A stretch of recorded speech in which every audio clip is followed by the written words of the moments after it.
Shalom and welcome to 2 Minutes of Torah. This year is entitled Daf Yomi Chagiga 15a.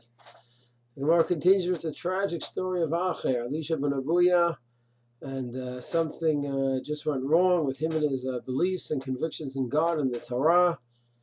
The Tosfot analyzes it, the Midrashim analyze it. It's certainly a very, very big topic and not one that we can really understand. Such a great man, a different level of understanding and depth that we will never know, and something obviously in his deep level just did not work for him.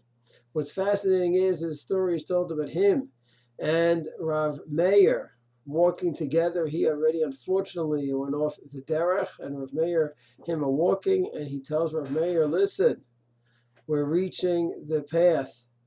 On the path that we're working on, we're reaching the Techum Shabbat, and you can no longer walk on this path. You must stop and turn back, Rav Meir, which is amazing because Elisha ben Abuya, known as Achair, is going to continue because he doesn't have conviction in this system. He's going ahead and telling Rav Meir that within his system of belief, he must turn back.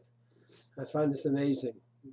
Something that we should contrast with some of the people in the world today. We mentioned a few shiurim back. We had a 4-part series on Down syndrome.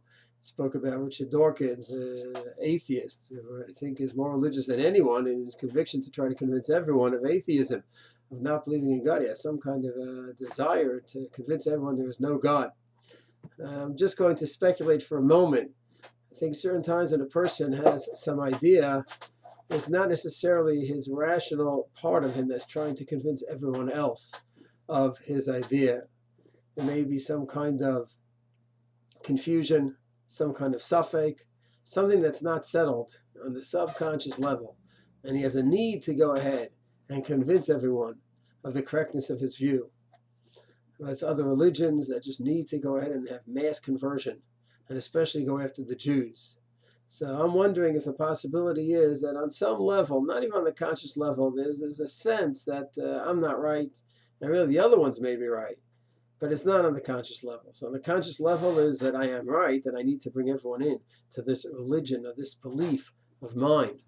And therefore, when a person has such turmoil between the conscious belief and the subconscious belief, it results in the attempt to convert everyone to his belief.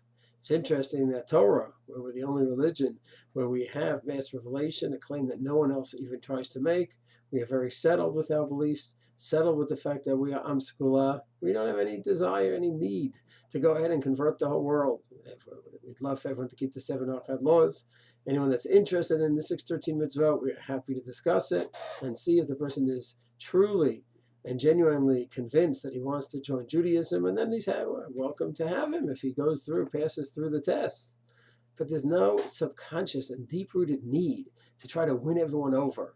And I think it's because we are very settled, and we are very happy with who we are, and we have a conviction that we have the emes. And it's those people that deep down don't really believe and don't really think they have the emes, so they need to go ahead and somehow go ahead and go to the other extreme and bring everyone in to their beliefs and their religion. Achair, I think, is a fascinating situation where he was mamash somewhere in the middle. He had difficulties with Judaism, something went wrong, and of course you have to spend hours and hours trying to make sense of what happened to Achair.